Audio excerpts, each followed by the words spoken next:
Well, welcome back. If you'd like to help the flood victims, KVUE and our sister stations have launched the Tegna Texas Flood Relief Fund to raise money for flood recovery. So scan the QR code on the screen or look for the story on KVUE.com to make a donation. You can also text the word donate to the number on your screen. We're partnering with the Communities Foundation of Texas to get assistance to where it's needed most. So far, we've raised more than $442,000. Oh, that makes me so happy. Keep it up, y'all. Thank you so very much. It is 6:56, and I'm very pleased to share with you that backup in Pflugerville is cleared up. We are moving along just fine, coming and going from North Austin today.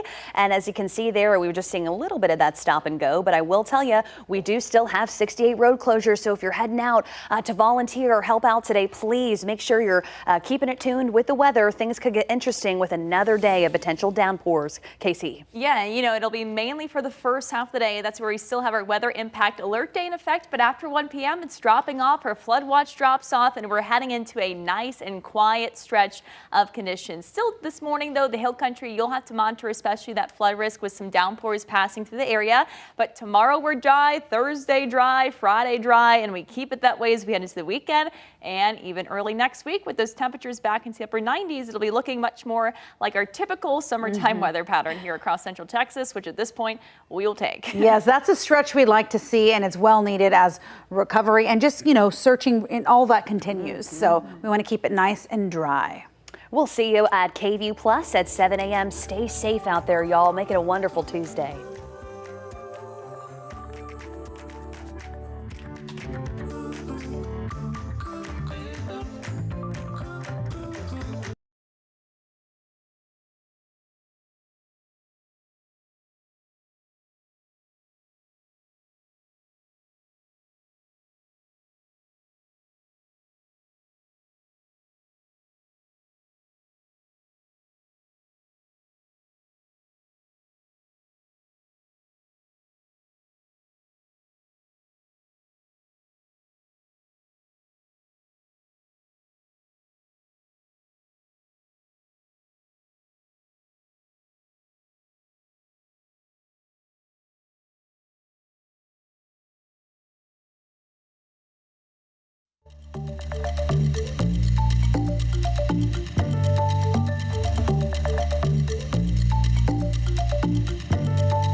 Thank you for joining us for Daybreak Plus here on KVUE Plus, streaming free on your TV. I'm Yvonne Nava. And I'm Hannah Rucker. Good Tuesday morning to you. Of course, we've got meteorologist Casey Sherman, who is joining us again. We're almost done with the rain. Almost. Hopefully. Just the first half of this day and then that stretch. We've been wanting a stretch like that. Exactly, I know, which is odd to say in Central Texas. Normally, of course, by this time of the summer, we are ready for some rain, but certainly don't need any more of that across the area. Yes, we do still have our flood watches in effect along and west of I-35 today, but after about 2-3 o'clock this afternoon, we're going to start to dry things out, and it's going to be a prolonged stretch of some drier conditions that will continue straight through the remainder of the week and into the weekend and even into early next week. Out the door right now, though, we do have some rain to talk about, specifically out across our western hill country areas. Mason County, Gillespie County. Gillespie County, we actually have a flood advisory in effect, at least for the western half of it, including communities of Harper and Doss through 9:15. We've seen some downpours quickly track in from the south, where we could be looking at a quick 1, possibly 2 inches in spots. Not too much rain, but when considering the fact that our soils are so very saturated in those spots, it's going to aggravate that, and that's where we could be looking at some quick flooding, at least for the area. So that's something that we'll be monitoring as we head into the remainder of this morning. Farther north, Mason County, no flood advisories there, but we are starting to see some showers push in from the south. A couple of those making their way into western Llano County near the Castell area and also Enchanted Rock. Our source of moisture today remains this tight little area of low pressure that's been hanging around the Mexican border. Moisture streaming in from the south. Out ahead of that, now pushing up to the San Angelo area and skimming our western hill country zones. This was what will continue to bring us some showers as we head throughout the remainder of this morning.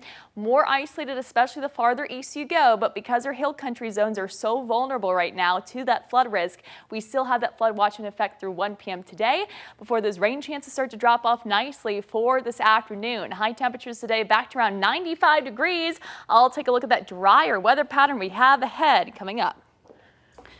I agree. It is a little strange that we're begging for sunshine in July, but here we are, and we'll take what we can get this week as these recovery efforts are not stopping anytime soon. Let's take a look at our current conditions, because in the meantime, we just got to keep getting on into work.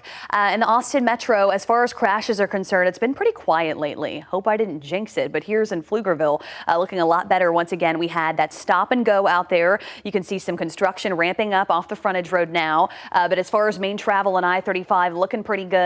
183 is looking a lot better through Jollyville and Cedar Park. But once again, we do still have 68 road closures. Just want to spread the message that we know, although it might look like everything's fine again, that is not the case for a lot of our neighbors across the area and in some of these rural neighborhoods, especially that were hit really hard with the flood damage. Here's a look at our speeds right now, though. Once again, really shouldn't have a major issue getting around in the Austin Metro. But if you are venturing out, just be extra careful, of course, as we do still have that flood watch in effect for today. I know Fredericksburg, Harper, y'all are already feeling some of those downpours as well. So just, be real careful and remain vigilant, because we already have that ongoing road work with a lot of these county and RM roads. 7:05 is your time. A massive cleanup effort continues more than a week after devastating floods hit Central Texas and the Hill Country. Statewide, the death toll is now 132. The number of people missing went down to 101. In our viewing area, 17 people died and 4 people are still missing. Governor Greg Abbott visited Central Texas and gave updates on flood relief efforts, and he joined state and local emergency officials in Leander at Donald Lewis Heisel Elementary School. He says in Travis County, 9 people died, 3 are still missing. In Burnett County, 5 people died, 1 is missing. And over in Williamson County, 3 people died. Most of the other deaths are in Kerr County. Governor Greg Abbott says 25 states have sent help to Texas. And that is, it doesn't matter if they're a red state or a blue state. They are fellow Americans. And when times get tough, Americans come together. That is even more true as it concerns Texans. Will say their priority is to continue saving lives as first responders across the state continue their 24-hour operation. And 27 Camp Mystic campers and counselors lost their lives in Kerr County's deadly flooding. Now this morning, we are learning that Camp Director Dick Eastland received a flash flood alert about an hour before the evacuation began. The first warning came at 1 in the morning on July 4th, but it didn't order evacuation. Dick Eastland's family spokesperson said camp staff started to move campers to the recreation hall around 2 in the morning, and then 2 hours later at 4 a.m., a more urgent alert ordered everyone to move to higher ground. Eastland died trying to save campers. 2 girls are still missing. In Travis County, a lot of people still need help and a lot of people want to help them. So today, the county is opening up a volunteer reception center in Leander. It's at Plain Elementary School. That's where we find KVUE's Malia Masumoto. So Malia, what can you tell us more about it? Well, Yvonne, Travis County leaders say that creating this volunteer center will really help them with their efforts in coordinating everything better and also reducing the number of cars that are driving in and out of those affected areas. They'll be transporting volunteers from the school to the affected areas each day until 2 p.m. Now, since they've been getting so many people wanting to help out with this search and cleanup, the county says this streamlined process will also make it safer for people who live there and first responders. Now, Governor Greg Abbott and Texas Division of Emergency Management Chief Nim Kidd said yesterday that 13,000 people across Texas are helping with flood recovery efforts, so that's why they wanted to open these centers. The idea is for your volunteers to go to those sites so that we can match up your capabilities and skills with the needs of the community. Well, the center will be open from 8 a.m. to 6 p.m. Monday through Saturday, so just about an hour from now, it'll be opening up. And if you want to volunteer, it's not required that you register online. You can just show up here, but they do say it's helpful to go into the Austin Disaster Relief Network's website to see what volunteer opportunities they have available. And also, I want to say we just had someone from the center come over and talk to us, and they said there's been a little confusion about where do people go when they get here. So we said to enter at the cafeteria, which is at the back side of the school. So that's just opposite from where we're standing right now. And he also said that people can park in the side lot over there as well. So just some things to know before you head out here if you want to help. Reporting live in Leander, Malia Masumoto, KVUE News. All right, thanks for the clarification. So enter through the cafeteria on the back side, the opposite side of where you're at right now. Thank you, Malia. Well, people who live in the Sandy Creek neighborhood can now get in and out of their neighborhood. The flood damaged the Sandy Creek Bridge, and now a temporary low water crossing is open. Crews built it in 4 days. People say they felt stranded for the last week, just landlocked, and now they can get to work, appointments, they can run errands. They also hope cleanup moves faster with heavy equipment now able to get through. We won't be back to normal for a few months, but we're headed the right direction. And getting some of this debris out of here and the reminders out of our face, you know, off the edge of the road, that'd be great. The more the better, the quicker, the sooner the better. But we understand it's going to be a long road. It's going to be months, but we know that. We know that. County officials say they still need to check the viability of the bridge, and once debris is cleared out, engineers will determine what structural issues there are and if it needs to be replaced. And if you are looking for ways to help, KVUE and our sister stations across the state have launched the Tegna, Texas Flood Relief Fund. So scan this QR code to make a donation to vetted local nonprofits that are helping with relief efforts. That way you know your money's going to a legitimate cause, right? You can also text the word donate to the number on your screen. That is 512-459-9442. We can send you a text message with a link to donate. And in a few hours, budget talks begin for the city of Austin. City Council will get a look at what the city manager included in a $6.3 billion budget for the next year. And that sounds like a pretty big number, right? But city leaders say the new budget will help save money without impacting important services. KVUE's Jessica Cha joins us now, following the story for us all morning long. So Jessica, tell us more. And it is a big number, but you're going to break it down for us. That is right, Yvonne. So this new budget proposal comes as the city projects a $33 million shortfall in the general fund, which pays for a lot of our city services like the police, fire, public health resources, and even our libraries. So there's a lot of numbers that I'm about to say, but let's break down how the city manager proposes spending those taxpayer dollars. Now, out of a $6.3 billion budget, $544 million of it will go to the Austin Police Department. And that is a $26 million increase from last year and also makes up 36.7% of the $1.5 billion general fund that we mentioned. Now, $51 million of the dollars will go to the Homeless Strategy Office, and the rest goes towards investments in equitable housing, cultural and heritage districts, and the new Austin Convention Center. In addition, the proposed budget would increase pay for all city employees by 4%. And in a statement sent out by Mayor Kirk Watson, he says the budget is shaped by increases in cost of living, tariffs, loss of federal grants, and the end of ARPA money. And so the city is set to discuss the budget today at 9 a.m. at City Hall, and we'll be there for the discussion and update you again on KVUE News at midday. I'm sure people have a lot to say about it. Oh yeah, we're going to see where all the money goes. Thank you so very much. Jessica. Ooh, I'm going to turn on this mic. Okay. Thank you so very much, Jessica. Back on. A Supreme Court decision is sending shockwaves through the American school system. So the justices issued an emergency ruling on Monday. It actually allows the Trump administration to move ahead with mass layoffs at the Department of Education. ABC's Nicole D'Antonio has the details this morning. On Monday, the Supreme Court granting another major victory to the Trump administration, allowing it to proceed with mass layoffs at the Department of Education. I'm just incredibly pleased that the authority was reinstated where it should be. This lifts the handcuffs off of what we've been trying to do. The layoffs were announced in March as part of Trump's efforts to slash spending, but were paused by a lower court. Now, the new decision is paving the way for the president to follow through on his promise to gut the department, which manages federal loans for colleges and enforces civil rights laws in schools. Trump celebrating the win, saying, quote, "The federal government has been running our education system into the ground, but we're going to turn it all around by giving the power back to the people." But education advocates warn that the coming cuts will leave students without critical support services, from special education to financial aid. While the National Parents Union says this is not just a policy disagreement, it's a constitutional crisis.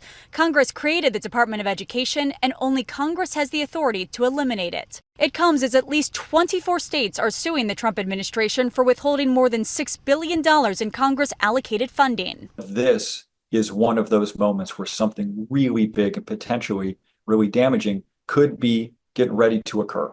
I'm going to do everything that I can to stop it. The grants, which had bipartisan approval, were meant to go out to programs across the country July 1st.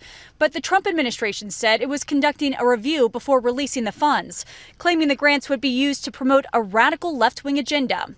Now the states are demanding a federal judge intervene, calling the move illegal and unconstitutional. It's against the Constitution. From a legal standpoint, this is not a hard case.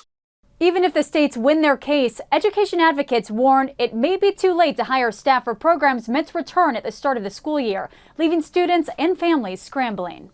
Nicole D'Antonio, ABC News, Washington.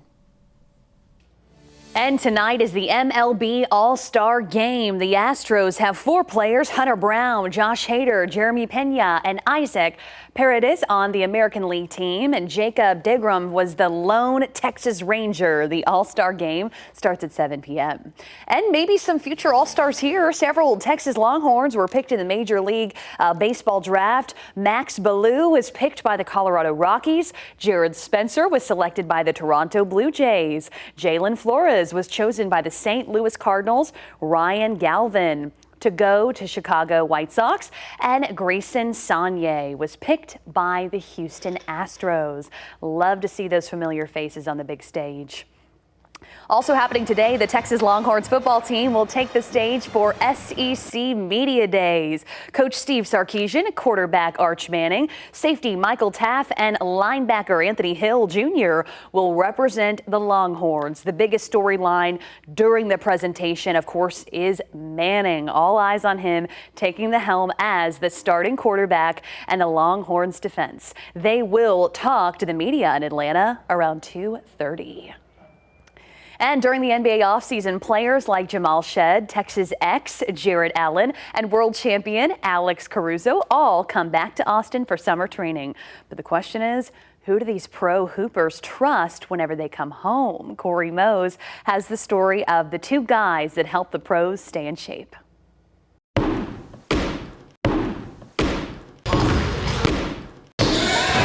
Oh! Good, that's fine. That's Christian Placencia. and his business partner, Zach Urbanus. The two have created Texas Pro Academy, a basketball organization that trains some of the top hoopers in the area, and it all started with a simple DM. I was a personal trainer, strength conditioning coach, working with predominantly like football guys, but I love hoops. Like hoops has always been my passion. So I had no idea who Zach was at that point, but I just sent out probably like 50 different DMs to every basketball organization I could find in Austin. Ultimately, he was one of the two people that responded. Talking about this idea I had, kind of bringing both of our worlds together, offering a holistic program for players. He was all on board about it. He seemed like a little skeptical, like if we were actually capable of pulling this off. I don't think he didn't really know like how many players we had or like who we were all working with yet. Now that the news in here, you trying to act like you work now, huh?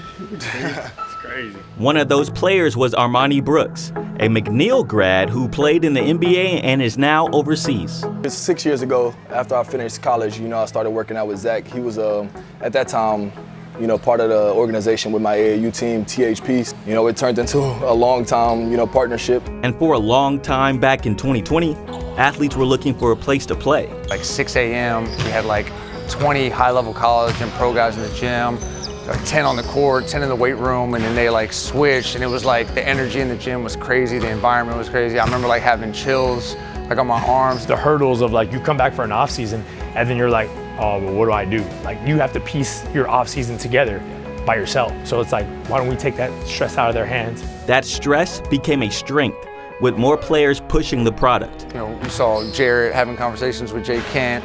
It's kind of that mentorship mentality, and it's a special thing for us, and I think it's helped players both, the mentor and the mentee.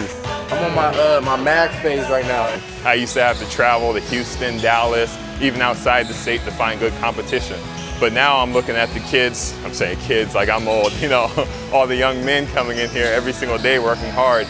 And it's proud to see how big this community has grown. I think that's the best part because, we get to see each other every year, talk about our seasons. And we're pushing each other. So we play 5-on-5 every week and we're pushing each other to get better. 90% of the guys end up returning. And the ones that don't, to be completely honest, I think they just have a hard time with people holding them accountable. But we combine that with, a really fun environment that, is really conducive to learning and, good energy and good vibes. Like it's really a special place. I feel like I played basketball long enough to know if a coach knows his stuff, especially at my position.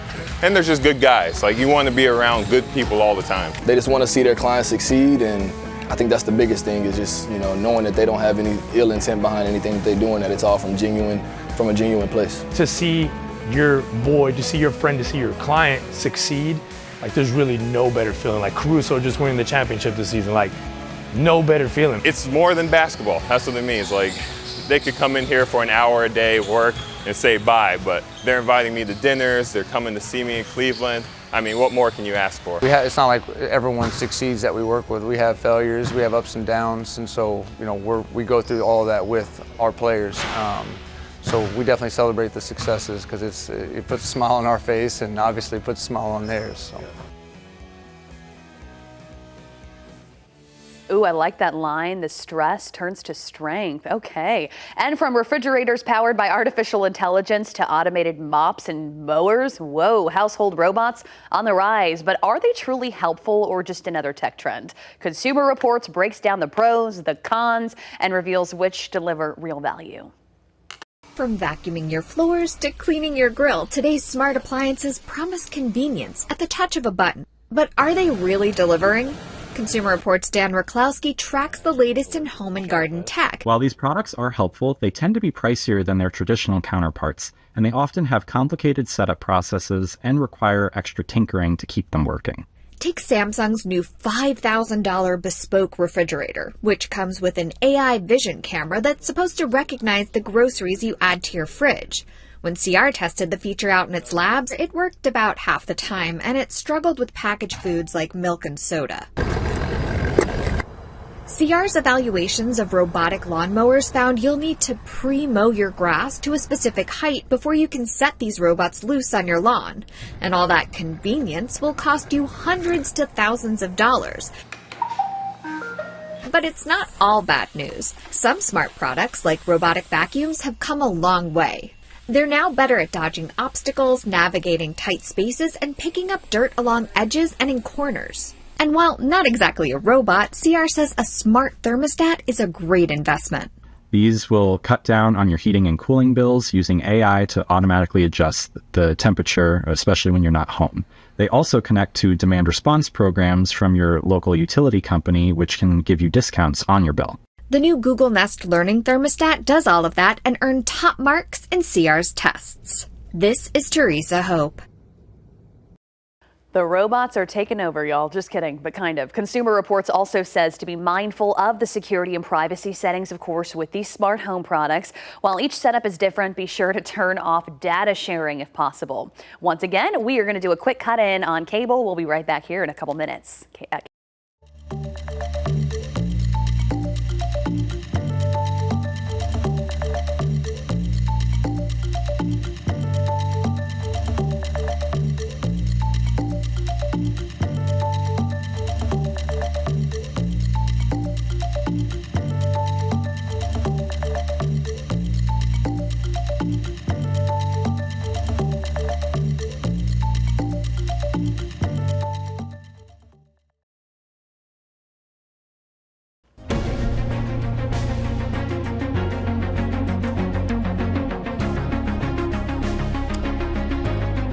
Good Tuesday morning, y'all. We doing okay, Central Texas? I sure hope you are. We are pushing right along here, taking a live look out across the area at 723. We had a pretty bad backup in Pflugerville out here at Piccadilly. Looking a lot better out there on I-35. Pretty quiet on our major highways. We do have a couple hiccups, though. But before I get to that, I do want to give you an update. We still have 68 closures that are active across the region that are flood related. And unfortunately, we've got another flood watch today for Williamson, Travis, and our friends in the Hill Country. Some of y'all are already getting those downpours right now, so please be careful. Bridge work continues on FM 1431. Sandy Creek, they were able to get a functioning bridge for y'all for that vehicle traffic to finally get through there. Right now, those slowdowns in Manor, Round Rock, and Buda heading into the Austin Metro. Let's talk more about the active radar. Casey, what are you seeing on your end? Yeah, you know, most of us dry, but we're waking up to some showers out across areas like Gillespie County, Mason County, the Hill Country zones. That's where you have some passing downpours and a current flood advisory through 9:15 for West Gillespie County. Up through Mason County, some rain, and we also have some showers now working their way through western Llano County. It's the Hill Country that's closest to the source of moisture for today. The farther west you go, the higher those rain chances are, as we're tracking this little low pressure system well to the south and west of us. That's still be flinging some moisture in our way. Again, it's our western Hill Country zones that'll have the highest chance of seeing some spotty showers through this morning. A couple of those can't quite be ruled out across the I-35 corridor, but those chances lowering the farther east you go. Our flood watch has been extended through 1 p.m. today, just because thanks to some of those downpours that'll last at least for the first half of the afternoon, first half of the day. We could still watch for some localized flooding. Rain chances coming down by the second half of today and into this afternoon, and then a nice, dry, quiet stretch of weather for the remainder of the week and into the weekend.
Well, welcome back to Daybreak Plus, streaming free on your TV. I'm Yvonne Nava. And I'm Jessica Cha. Thanks for joining me. For the first time. For the first time. We have a lot to get to, but first, let's talk about the weather. It looks like we have a flash flood warning for parts of Gillespie County. Tell us more about this, Casey. Yeah, so we just had this upgrade from a flood advisory to a flash flood warning for parts of Gillespie County, as we are still tracking some downpours pushing in across the areas that do not need it. It's the hill country where, again, it really doesn't take much to prompt some of these flash flood warnings at this point in time because of just how saturated and soaked our soils are.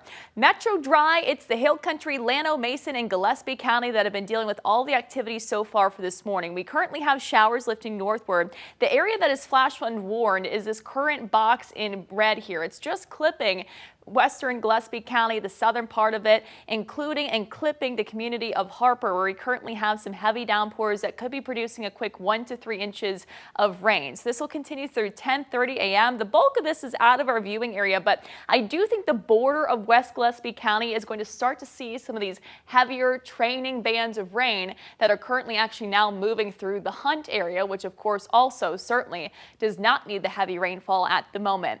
Elsewhere, that flood advisory continues a little bit farther off to the east, including the community of Doss through 9:15 this morning. We don't have any kind of flood advisories or flash flood warnings for Mason or Llano County, but we are still seeing some showers out across that area too. In fact, some slightly heavier rain developing out towards the Castell area and just off to the west of Enchanted Rock. Elsewhere across the metro, we're currently dry, but we're tracking this little area of low pressure that's still spinning out closer to the Mexico border. It's prompted these flash flood warnings just to the south and west of us, where the rain has just continued to train over one area for the past several hours. This will be the source of moisture today as all this continues to stream in from the south and will be especially impacting our western hill country areas. As we loop the next 6 hours here, moisture coming in from the south. Again, the better chances farther west you go, where that's where we'll be looking at the higher chances seeing some flooding and some heavier rain. Flood watch has been extended through 1 p.m. this afternoon across the I-35 corridor and across the hill country because we will be watching for those showers, especially for the first half of today. But I do expect that by this afternoon, we're going to start to see things dry out. That'll be kicking off a much drier weather pattern as warm high pressure moves back into the area. I'll be breaking that down and have more live radar updates and another update on that flash flood warning coming up. Thank you so very much, Casey. And of course, that could pose for a driving risk for folks that are heading out today. Right now, once again, on the cusp of Fredericksburg and Harper, let's be very careful as once again, the roads are already slick and there's already some ongoing road projects, from the weekend event and from last weekend's event as well. So let's take a look out there right now with that potential of kind of seeing some of those slowdowns and just be really careful. This is why we continue to say, turn around, don't drown. I know y'all are probably tired of hearing it, but this is why it's very important because these rains come down very quickly. So along 290 here through Fredericksburg and Harper, be really careful there. And of course, if you're, happen to be having anyone heading out towards Hunt today, please remain vigilant as well. And I know those officials out there have really been trying to clear folks out when these downpours happen. So good morning, Harper. Good morning, Fredericksburg. Continue to stay vigilant there. And then, of course, along the Llano River, we still have those ongoing closures as well as we are heading out the door. So stay careful. And, we still have a lot of road work ahead of us. All right. Thank you so much, Hannah. Okay, let's talk, Jessica, weather. Have you ever noticed that your mood seems to just change on really hot days? You suddenly get just more irritated, maybe a little angry sometimes. There's a reason for that. So we have an excuse. Yeah, I feel like with the hate, my mom becomes my enemy. My boyfriend, any friend becomes an enemy. They're like in the line of fire, right? In the summertime, it's kind of like when you're the Hulk. Yeah. You're just angry all the time. But doctors at the Cleveland Clinic say studies show that during the heat waves, there's an increase in aggression and violence. Now, the heat can also impact your sleep. If you are not getting enough sleep, you may find yourself feeling more impatient or irritable the next day. So what people can do to keep cool is what Dr. Susan Albers suggests, is being mindful of your mood. If you find yourself feeling cranky, the weather could be to blame. When it is hot, your body is working on overdrive to keep it cool. This creates stress on the body, which releases cortisol, the stress hormone. It drains you of your energy and your emotional resources to think through issues in a logical way. And don't forget to drink plenty of water. Dr. Alper says dehydration can also affect your mood. You know, I feel like even crime goes up in the summer. Like everyone's... Oh, absolutely. And that's statistically proven. I know a lot of law enforcement will say that as well. But it's just really important to take care of yourself. And then also, even like here, you know, working on the mornings, like if I'm not feeling, I'll say, I'm a little cranky pants today, or I'm moody Judy. That's what I'll say. No offense if your name is Judy, but it's just rhymes with moody. But I'll just say that, you know what I mean? And that way just kind of give other people a heads up, a warning before you turn completely Hulk. You know what? Next time you say moody Judy, I'll say like, did you drink water today? That's a nice way of saying like, do you need to sleep a little bit more? By the way, especially on this shift, you've got to sleep. Yeah. I feel like, Is it hard to, sometimes it's hard. Some people always ask when they're on the shift, like, should we take a nap? And I said, okay, if you take a nap, don't take a very long nap because then you won't be able to sleep a decent stretch at night. So maybe I'll nap 45 minutes, an hour tops. Okay. I feel like going to bed at 6 o'clock is jarring. Like people ask, like, when do you have to go into work? 3 o'clock. 3 o'clock is when we're going to work. So. Nap hours? I don't know. It's sleep hours. I tell viewers, they always ask me, what time? They find it very fascinating when we go to sleep, this and that. And I said, well, if I'm feeling really crazy, 7 p.m. is when I go to bed. Wow, you're back. Well, also in the summertime, weddings in 2025 are going way beyond just DJs and dance floors. Okay, now there's smoke, strobe lights, and saxophones. Okay, I wouldn't put those two together, all three of those together. ABC's Danny New introduces us to the New Jersey man, turning wedding receptions into full-blown concerts. Their experiences, sax in hand. Everybody on the dance floor. Maybe in 1985, it was all about the wedding singer. But in 2025, you may also need a wedding saxophonist. That is my goal. When I play, is to make sure that no one has a boring night. Jason Nelson of Northern New Jersey has been picking up national attention as a horn for hire. Sometimes pumping up a dance floor while accompanying a robot. Or being spun on the floor. But for Jason, being a wedding saxophonist was also something that spun his life around. Even at his own bar mitzvah, he was serenading a crowd, but after college, he immediately took a safe 9-to-5 job that he did not enjoy too much. When I was 25, I thought, okay, this is going to be it. This is going to be my life. After 6 months, he had enough. And when a friend asked him to play at her wedding, I realized this is what I want to do. 6 years later, this niche has taken Jason all over the world, from Mexico to Dubai to even right next to young internet sensation, the Rizzler. For the record, though, not everyone always calls it the right instrument. I'll get drunk dudes that say, yo, hit him with the trumpet. However, the saxophone is clearly picking up steam. The Philadelphia Eagles even used a saxophonist to play the national anthem for their opening playoff game this past year. But for Jason, his message is not just about the instrument. I say it to anybody, you can always get another job. Now, I have to admit something to you. I was actually at Jason's bar mitzvah. And if you look at that video we saw earlier, there I am with the Mick Jagger haircut. And if we slow this down, you will see I actually went for the high five and got completely rejected by Jason, left hanging. I was not cool enough for the sax guy even back then. In New York, for ABC News, I'm Danny New. Oh, I love it. I love it. The only thing is you could play sax. You don't need it. I don't think that it warrants taking off your shirt. That's what I'm saying. Right? Like, that's not necessary. You need to be shirtless to play the sax. I'm sorry. There's no song there. But you said that the sax kind of gives you the ick a little bit, but why? There's a personal reason. No names needed, but just tell me your reason. Yes, it kind of gives me a bad memory because my ex played the sax, but he would never even show me, if that he played the sax, he'd never woo me like that. He'd just show me videos of him playing, I don't know, like a CeeLo Grey song from high school. Oh my God. So I just have And so what do you say, like, check it out, Jessica? And then what would you respond? I'm like, oh, that's so cool. So cool. Yeah, you gotta gas him up, you know? Where's your saxophone? Like, show me you can do that. Nothing. So I just have bad memories. If anything, I should play the sax. Like, I would have blown it out of the water. How would one woo you with the sax? Like, just like... Not with a CeeLo Green song. I mean, I guess maybe if you took off his shirt. Just like, oh, that's awesome. Okay, let's talk about another kind of game. This is a card game. Yes, Uno is playing its wild card, turning game night into a full-blown party or a full-blown fight, if anything. That's the kind of game you play with your friends and friendships, basically. Yeah, and then you're like, can you put a reverse over this and that? Well, Mattel is opening its first Uno social club in Las Vegas. It'll be complete with a tournament-style play, Uno-themed cocktails, and a flashy suite that looks like it came straight out of a giant deck. The company posted on Instagram that it isn't ready just yet. They also plan on having pop-up clubs, including here in Austin.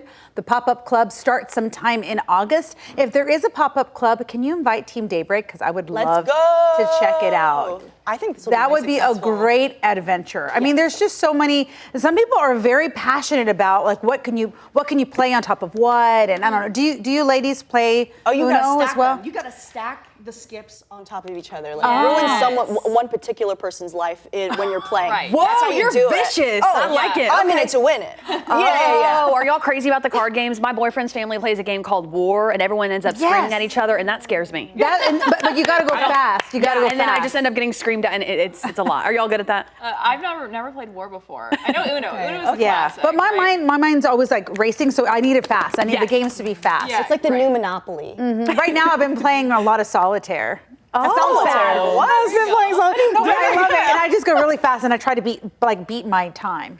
You know? Okay, I don't know how to play that. You've got like the apps now available for. That's what I do. Yeah, I see a lot of people playing. But I've noticed this trend too. People are going back to the games that they would play when they were kids. I think everyone wants that nostalgia, just that simplicity. Maybe there's something to that. Well, I feel like that's why this is going to be successful because it's a game everyone understands. Simple. Like playing universal poker can be so, I think, intimidating when you walk into a casino. You like look at the craps table and you look at people playing blackjack and you're like, I don't want to get in on that. But Uno, yes. 100%. Something tells me you are like vicious with like, oh no. Sorry, my anger was showing. It's the heat. Speaking of the weather, you're saying the first part of the day, the first half of the day, we're gonna have to pay attention, but then it kind of chills out a little bit. Yes. So, I mean, especially across the hill country, we actually do have active flash flood warnings, just one of them in effect for Gillespie County.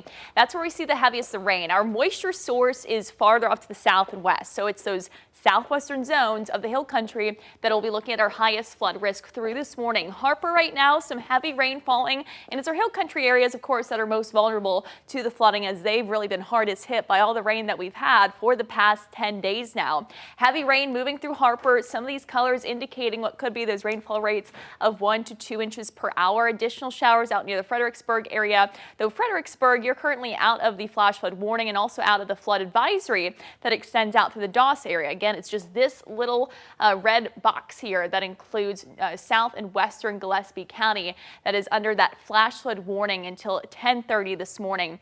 Elsewhere, we've since dried up across Blanco County. We have some additional showers out across Mason County and Llano County, though no current flood advisories or flash flood warnings there. The moisture source today is still this little tight area of low pressure that's been wrapping up around and close to the Mexico border. Moisture streaming in out ahead of that as it slowly now drifts northward. You can see all the flash flood warnings there, just the south and west, the KVUE viewing areas. A lot of this rain has just been training over one particular area for a prolonged period of time. This does also, by the way, that flash flood warning includes the community of Hunt, where they certainly do not need the rain at this point in time. Today, though, kind of featuring our last little bit of this before we start to dry things up, as we put a 6-hour loop on these showers. Couple them grazing still our western hill country zones, not as much across the I-35 corridor. They wouldn't quite rule out an isolated shower storm through especially the first half of the day. Coastal plains, though, and the farther east you go, you'll be drier. Most of us just waking up to a cloudy sky. This is actually look out across our tower cam. We've got those low clouds that have since filled back in. Temperatures in the middle and upper 70s. We'll continue to watch for some isolated showers and storms, particularly west of I-35 through this morning. Now, after about 1 o'clock, the National Weather Service should be dropping their flood watch, and it will start to dry things up across the area. This evening should be dry. Tonight, mostly clear sky, and then mostly sunny and completely dry for tomorrow. Finally going to be heading into a stretch of those drier conditions. Our flood watch, so it has been extended through 1 p.m. through this afternoon, so we do continue with our weather impact alert day through 1 p.m. Could be looking at additional 1 to 3 inches in pockets where some of those downpours set up. After today, we are on the home stretch here of what is going to be this nice, dry stretch, quiet stretch of weather that we certainly do need heading into Friday and the weekend. The reason being, high pressure that's currently out across Louisiana is going to start to nudge its way farther off to the west. Here's all the storm energy that we've been dealing with in the reds, the oranges. This finally gets shoved away from us as high pressure budges in. Storm energy and the moisture moves on out, and we'll be looking at this settling in for the later portion of the week. Now notice, as we head into Saturday and Sunday out of the weekend, we start to see some of that storm energy making a comeback out across parts of East Texas and Louisiana. This is actually what potentially could be some kind of tropical system as we head into the weekend. National Hurricane Center currently giving that a 40% chance of development. It's currently located just off the coast of Florida, but this is expected to work its way out across the Gulf and close in on the North Gulf Coast as we head into the weekend ahead. Our spaghetti model showing more of a likely track into the Gulf and then making a turn out across areas like Louisiana before much of it works its way into Texas. Of course, this is a situation we'll be monitoring, but because that area of high pressure that'll be building across our region settles into our area for the weekend, that should at least block some of that tropical moisture from heading in our direction. We do not need any tropical moisture at this point in time, and right now with this kind of setup and the way models have been trending, it looks like we should be spared from this tropical moisture, at least for now. Again, this is something we'll be watching just in case anything changes, but the trends right now looking pretty good. 95 for high temperature today. As we head into tonight, we fall back down to 76 degrees, mostly clear sky. 7-day forecast Wednesday, Thursday, Friday. We continue with the dry conditions straight into the weekend and even early next week with those highs climbing back to around 98 degrees. Thank you so very much, Casey. It is 7:44. Our good friends in the hill country, y'all be careful now. We've got those rains moving through, and I know some of you have been out there every single day for those volunteer efforts, and we so appreciate the work you guys are doing out there. So just be careful. Some of these roads could get slick, and as she reiterating that message, the soil's already very wet out there, and that is what can make it susceptible to those flooding conditions at not an ideal time as everyone's heading out the door for work. So be careful there. Let's go ahead and hone in across the area at our current conditions. Well, of course, we still have that ongoing closure on 39, and then some of these roads through Harper could be very slick. Good morning, Doss. Good morning, Yates. Good morning, Hilda, along 87. And then as we're heading up north, I mean, we still have these ongoing closures and road work happening through the Llano River and then Buchanan Dam, too. If you live out in this area, please be extra careful as they opened up all those gates yesterday. Let's go ahead and take a look closer to the Austin Metro. Good morning, Dripping Springs. Seeing some stop and go through Oak Hill on 290, but not too bad there today. But as you can see on 35, we are lighting up red as we are all heading out the door. Good morning to you coming in from San Marcos and Kyle and Buda. You will run into that backup as soon as you get to that 45 toll road or there at FM 1327. And then we've got kind of miles of that stop and go. And then it clears up right there at William Cannon. We also have a new crash that is popping up here, causing some slowdowns for my good friends out in Del Valley. Really kind of seeing that on both sides, which tends to happen anytime we have a crash. Everyone slows down to look at it. This got 2 lanes here that are blocked on Bastrop Highway eastbound at FM 973 there. And then also still seeing that stop and go approaching the Austin airport today. Taking a look up north, looking a lot better there after we had a crash a little bit earlier near that Piccadilly area in Pflugerville. But once again, y'all stay safe today with this ongoing flood watch. We want the rain to stop, don't we? Yes, we do, Hannah. Thank you for that. Very large shoes unearthed in an ancient Roman fort. They might be mine. I kind of have big feet. You say you have big feet. I do, the fat feet, but that's what I call them. But the discovery has archaeologists scratching their heads. Jeremy Roth has the story in today's Take a Look at This, and then we're going to talk about your feet.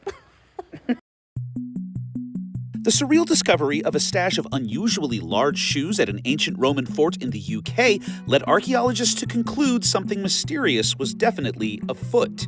During a recent dig at the ruins of a 1st century Roman fort in northern England, researchers unearthed 34 shoes in the remains of a stone barrier. While most of the discovered shoe soles were of average size, 8 were larger than the equivalent of a men's size 13. That's a big shoe. Researchers suspect the colossal kicks may have belonged to unusually tall or large troops used to guard the Roman fortress. To paint a clearer picture of what life at the ancient site might have been like, further digging and research is needed, but this freaky footwear find is definitely a step in the right direction. And from big black souls to big black holes. Scientists say they've detected a massive merger of black holes, and it's kind of blowing their minds. The discovery, made by the LIGO observatories, was made using gravitational waves and is the largest they've ever seen this way. Researchers say the merger resulted in a final black hole with a mass 225 times that of our sun. The sheer size of the event is challenging their current understanding of the formation of these mysterious astronomical entities. And finally, here is one astronomically large potato masher. Bet you didn't see that one coming. Okay, maybe not the largest in the universe, but this masher statue in Plover, Wisconsin is said to be the largest in the world, standing some 39 feet tall. It was erected to draw visitors to the nearby Food and Farm Exploration Center, a hub for the education and celebration of the world of vegetable farming. For Take a Look at This, I'm Jeremy Roth. It's a big masher. Hodgepodge of stuff, all mashed together. There's so much to process. We've got potato mashes, aliens, feet, big feet.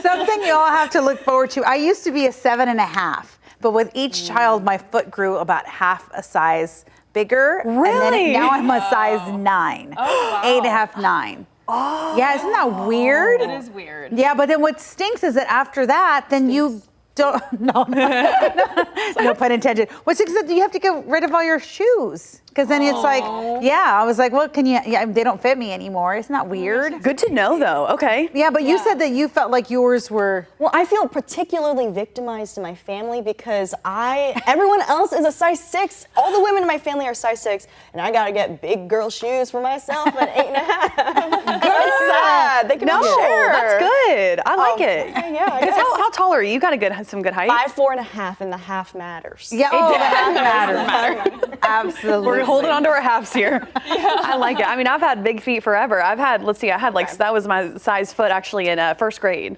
Was size 5 or 6. Oh, no, 5.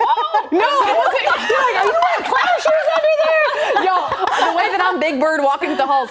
No, I've always been a tall kid, but no, I'm at size 5 or 6 or so. So right now you're at a what? 9.5. Okay, there we go. I'm 5'10", so I'm a big girl. I'm a big girl. But I will say, sometimes when you have a larger foot, sometimes you can get a better selection of shoes. Sometimes, don't you think that people don't really get those shoes? Wait, you think? I think it's the opposite. Or you think that too? Yeah, because you go to like the sale racks and the ones that are like stocked are like the big honkers. No one wears them. Yeah, and the ones that are like completely just like, emptied or the average sizes, which are 6, 7, and 8. Wait, I go to Ross and all the cute little heels. I try to shove my big feet in there, and I feel like that stepsister and Cinderella trying to shove the foot in there. Cinderella ruined it. She has a size 4 foot. I read that. No. This is ruining women's images. Wait, was Cinderella really petite? Yes. I had no idea that she. You know what? Be proud of your size of foot. It doesn't matter.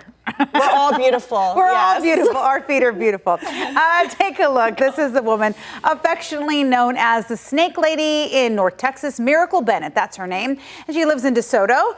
And many call her to help them remove snakes from their property. She's been rescuing snakes for more than a decade. After joining Nextdoor, she saw countless people in her neighborhood bragging about killing the reptiles. So she said, you know what? I'm going to take matters into my own hands. She decided to offer her services to remove them for free. And she estimates that she relocates about 150 snakes a year. We try to educate people that any neighborhood with a rat snake is a blessed neighborhood. That rat snake is no harm to anybody. It's not your pets, not your kids, and not you. And that's what we try to get people to understand. She is right, though. Every animal kind of has a purpose, right? Like, I don't like possums, and someone was like, oh, no, they get rid of mosquitoes. They're an exterminator. Yeah, they're like an exterminator. So, So anyway, snakes even brought her the love of her life as well. This is her hubby. She was working at a pet store in 1989 when her husband, Jack, came in looking to buy a snake. And Hannah, you said they look like the Irwins. Yeah, the Texas version of the Irwins, don't they? Exactly. And he had a little mullet and everything. Yeah, I just think that that's great. But yeah, it's true. Everybody has a purpose. Every animal has a purpose. What I like about her too, she's not walking around in leather. She's just like a cool cat, and she's like, hey, I just, wanted to scoop these animals, and that's a blessing. And I'm like, okay. Not all heroes wear capes. Yeah, you're right. But the one picture maybe she should have not shown is the one where it had like the bite marks. I was like, why are those? Yeah, I was like, oh no, but she didn't care. Snakes, and it's like they're great. And then there's all this blood. Yeah, right. Oh, it's just a little nip. Love nip. Gets a little messy out there. All right, y'all, before we go, here are 3 things to know this morning. Happening today, Leander ISD is offering support services after a student died in the floods. This has just been devastating across our area. I mean, goodness, the principal told us an incoming sophomore at Glenn High School died and another student is still missing. And, students looking for support can stop by the Glenn High School library today anytime between 9 a.m. and noon for in-person counseling. And in about an hour at 9 a.m., Austin City Council will begin discussing the budget for the next year. And the city manager is proposing a $6.3 billion budget with a good chunk of money, though, going toward police and fire departments. So we're going to listen in on the discussion. We're going to update you on KVUE News midday at 11. And it's SEC Media Days in Atlanta. Today we expect to hear from head coach Steve Sarkisian about the upcoming season. And people will also hear from quarterback Arch Manning as he prepares to be QB1 for the season. I don't know what that means, but I'm sure that's special. He's going to be starting. He's going to be starting. Oh, great. That's a good thing. We're getting you to a football game, Lord Jesus. Okay, and they will talk to the media in Atlanta around 2:30 today. You know what? Stick around here in Texas and in Austin. You're going to learn all about football. We're taking you out there. Yep. We are waiting for Arch to just take the lead, so we're excited about that. I know. I think he's going to handle the pressure too. He's like cool It's as a in his cucumber, blood. man. He's very cool. He's very poised, and he is ready. And he said, I guess it was like when he was sitting on the bench, he said, you know what? I use that opportunity to kind of gauge and just view, kind of figure out what's going on. And that's like invaluable to be able to kind of observe. Yeah, that was the word. Stay calm, and he's strategic for sure. He's got an inner zen. Ditto. Should we get another look at? Yeah, that's a good commentary. We love the ditto. I think are we good for now? Maybe a little look at weather. Yeah, we are still tracking a flash flood warning in southwestern Gillespie County. So heads up to communities like Harper, heavy rain moving through there. You'll have to watch out for some flooding as these showers continue to move through, but it'll be mainly a morning threat for us. Our flood watch goes through at 1 p.m. today. After that, it'll be dropping off, and we're making way for this nice, dry, quiet forecast, much more typical of our central Texas summertime weather.